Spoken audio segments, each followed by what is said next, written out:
देख रहे हैं गुमान छत्तीसगढ़ न्यूज। छत्तीसगढ़ की हर छोटी से छोटी खबरों के लिए जुड़े हमारे गुमान छत्तीसगढ़ न्यूज से। न्यूज चैनल को सब्सक्राइब करना न भूलें। चंद्रपुर विधानसभा क्षेत्र की भाजपा प्रत्याशी संयोगिता सिंह जुदेव ने पत्रकार वार्ता में पत्रकारों से चर्चा करते हुए कहा कि छत्तीसगढ़ की भूपेश सरकार लोगों को 5 साल तक ठगने का काम किया है और यदि हम चंद्रपुर विधानसभा की बात करें तो यहाँ सिर्फ भूमि पूजन और सिर्फ भूमि पूजन हुआ है।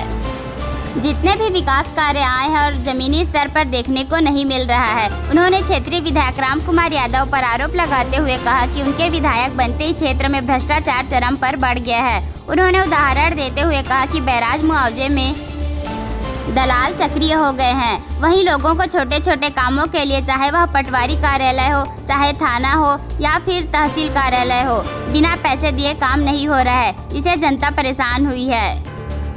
इसलिए इस बार भाजपा को छत्तीसगढ़ में पूर्ण बहुमत मिलेगा। चंद्रपुर विधानसभा क्षेत्र में भाजपा की जीत होगी। आइए सुनते हैं क्या कहती हैं भाजपा प्रत्याशी बहुरानी संयोगिता सिंह जुदेव।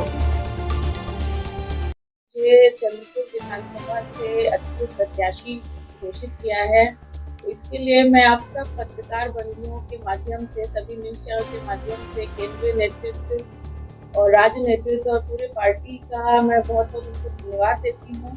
और सबसे ज़्यादा धन्यवाद मैं चंद्रपुर विधानसभा की देवतुल्य जनता को देती हूँ, जिन्होंने मुझे हमेशा बहुत प्यार और आशीर्वाद दिया है। और उन किसी की बदौलत जनता का जो विश्वास है मुझ पर, इसीलिए पार्टी ने भी मुझ पर विश्वास जताया है।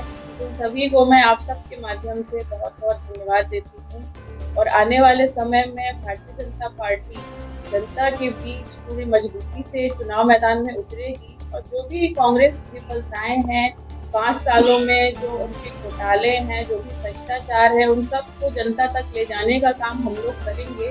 और जिसके लिए आप सब भी जब जो भी सच्चाई है आप सबकी जनता को अपने न्यूज चैनलों के माध्यम से दिखाते आ रहे हैं, आप सबका सहयोग सबको मिलता आ रहा है। तो आने वाले समय में जनता तक हर चीज़ को हम लोग लेके जाएंगे और निश्चित तौर पे भारतीय जनता पार्टी इस बार भारी बहुमत से प्रत्येक विधानसभा में जीत दर्ज कराएगी और भाजपा की सरकार बनेगी।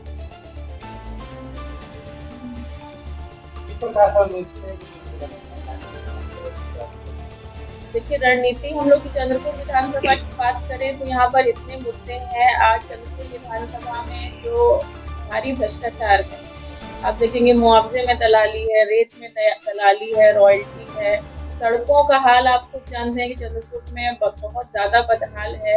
और जो 1-2 सड़क निर्माण हो रहे हैं उसमें कितना भ्रष्टाचार हो रहा है और कितना गुणवत्ताहीन काम हो रहा है। जो अभी सड़क बनी, पहली बारिश में उखड़ गई, पूरी बनी भी नहीं। 4 सालों से वो रोड बन रही है लेकिन अभी तक पूरी नहीं हुई। पंचायत स्तर पे कोई काम नहीं हो रहे हैं। भारी भ्रष्टाचार पंचायत स्तर पे देखा जा रहा है। आज गांव-गांव में लोगों को पेंशन नहीं मिल पा रही है, आवास नहीं मिल रहा है, नल जल योजना में भ्रष्टाचार चल रहा है, किसान परेशान है, किसानों की जमीनों का मुआवजा अभी तक लटका हुआ है। तमाम प्रकार के मुद्दे आज चंद्रपुर विधानसभा में है। बिजली की कटौती है, बिजली बिल में मनमाना बिजली बिल आ रहा है। आज शिक्षा व्यवस्था चंद्रपुर में इतनी बदहाल है कि बहुत से ऐसे सामने चीजें आई हैं कि भवन जर्जर हैं, जिनकी मरम्मत के लिए भी सरकार कोई कदम नहीं उठा रही है।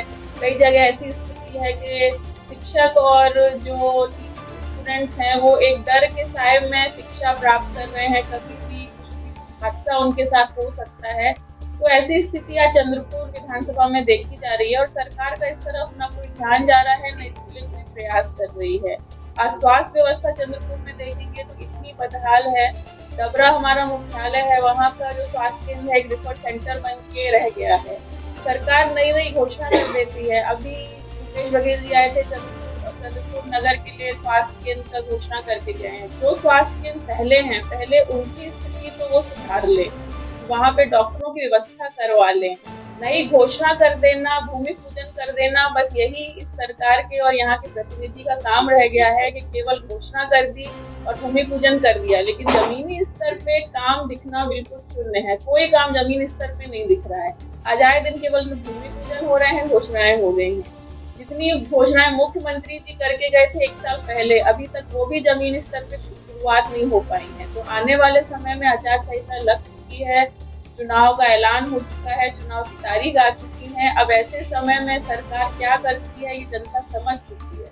तो बिल्कुल ये तमाम मुद्दे हैं और जनता भी सब देख रही है कि कितना घोटाला हो रहा है। सरकार की बात करें तो आए दिन हर 2 महीने में एक नए घोटाले को हम लोग देखते हैं, चाहे रेत घोटाला, कोयला घोटाला, गोबर घोटाला, चावल घोटाला, पीएससी घोटाला, पीएमएफ में घोटाला, तमाम प्रकार के घोटाले जनता दिन ब दिन देखती आ रही है।